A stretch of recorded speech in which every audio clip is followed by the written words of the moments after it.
So ayun, magandang araw ulit sa inyong lahat at welcome ulit sa ating panibagong video, no? So ngayong araw ang topic natin is kung paano ko nagagawa ang aking trabaho bilang isang safety officer, lalong-lalo na pagdating sa implementation, no? So itong i-share ko sa inyo or itong ibabahagi ko sa inyo ay based on sa experience or karanasan ko, no, bilang isang safety officer, kung paano ko nagagampanan yung aking trabaho, no? So depende naman yun sa mga safety officer kung paano nila ginagawa o ginagampanan yung kanilang trabaho, lalong-lalo pagdating sa implementation, no? So pero ito i-share ko na video sa inyo is yung sa akin naman, no, kung paano ko nagagawa or nagagampanan yung aking trabaho, lalong-lalo na pagdating sa implementation sa site, no? So para sa akin kasi is meron akong dalawang pamamaraan kung paano ako magpapa-implement sa site, no? So unang-una by piece, saka yung pangalawa by force, no? So pag sinasabing by piece, no, nadadaan natin yung mga workers, no, yung mga employees, nadadaan natin sa mabuting pakiusap, no, or maayos na pakiusap, no, yung pagkakandak natin ng reorientation, pagsisita natin or pagpupuna natin dyan sa site, tapos yung pagkakandak ng toolbox, tapos yung pagbibigay natin ng biglaang lecture or biglaang pagbibigay ng tips kung paano yung tamang proseso ng trabaho or yung paano tamang paggamit ng mga equipment or tools, yung mga ganong bagay, no? So kung baga nakita natin na mali yung ginagawa niya, kinukorek natin agad, nadaan natin sa maayos or mabuting usapan, no, yung mga ganon by piece, no? So halimbawa na lang kung meron akong nakikitang nag-use doon sa mga fuel tanks na malapit sa mga tangke, no? So ang una-una ginagawa ko yan, pag nakita ko, no, nilapitan ko tapos dinaan ko sa biro, patay tayo dyan, mga ganon-ganon. Bawal yan na, yung nadaan natin sa biro muna, sabay tawa, tapos daan natin sa maayos na pakiusap, tapos bago tayo umalis is pinabalaan natin sila na ganito, ganyan, wag tayo dyan, doon tayo sa designated smoking area, yung mga ganong bagay.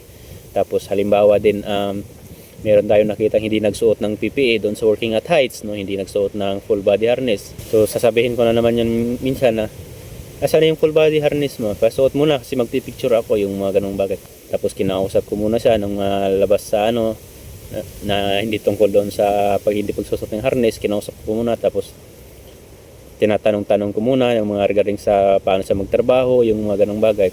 Kumbaga kinukuha ko muna yung loob niya, no? Kumuha ako ng idea, yung mga ito, ganyan. Tapos pag alis ko, sabay ako mag-iwan ng ito. Kailangan natin magsuot ng dyan, ha? Baka ma-aksidente kayo or baka mahulog kayo, wala nang replay yung buhay natin, yung mga ganong bagay.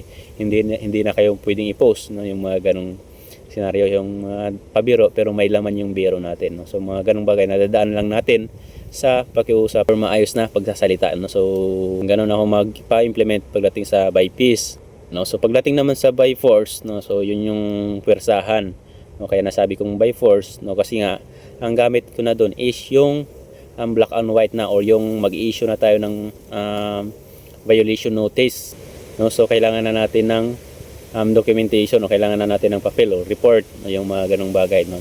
Meron na tayong panghawakan.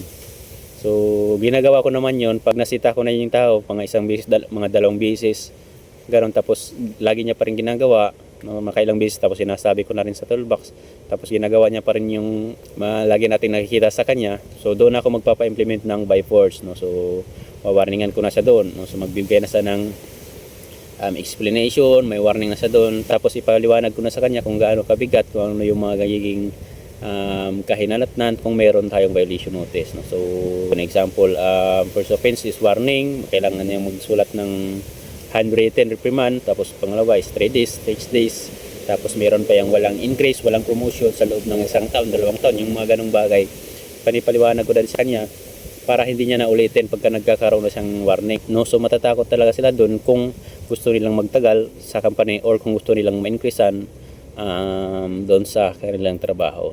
Tapos isa pa, pinapaliwanag ko din sa kanila na yung pagbibigay ko ng violation sa kanila is hindi yan para sa safety, kundi para din sa kanila, para din yan sa kaligtasan nila, no? Yung mga ganung bagay, para hindi sila maging masama yung loob sa susunod, tandaan na nila yon at susundin na nila yung mga policies or procedure or protocols na pinapa-implement ng safety, no? So yung mga ganung bagay, no? So ulitin ko, itong share ko sa inyong mga tips or kung paano ako magpapa-implement is para sa akin din naman yun. Hindi naman lahat ng safety is ganito yung pamaraan ng pagpapa-implement sa site, no. So may kanya-kanyang paraan yan, depende yan sa safety. Pero kung kuhanin nyo yung idea ko, wala namang masama doon. Kung hindi nyo rin susundin, wala din namang problema doon, no? Kasi kanya-kanya naman tayo ng pagpapa-implement, kanya-kanya din tayo ng idea, no. Sinishare ko lang din naman yung sa side ko kung paano ako nagpapa-implement, paano ko ginagampanan yung trabaho ko bilang isang safety officer, no. So yun lang naman sa akin ang ma-share. Maraming salamat and thank you. God bless.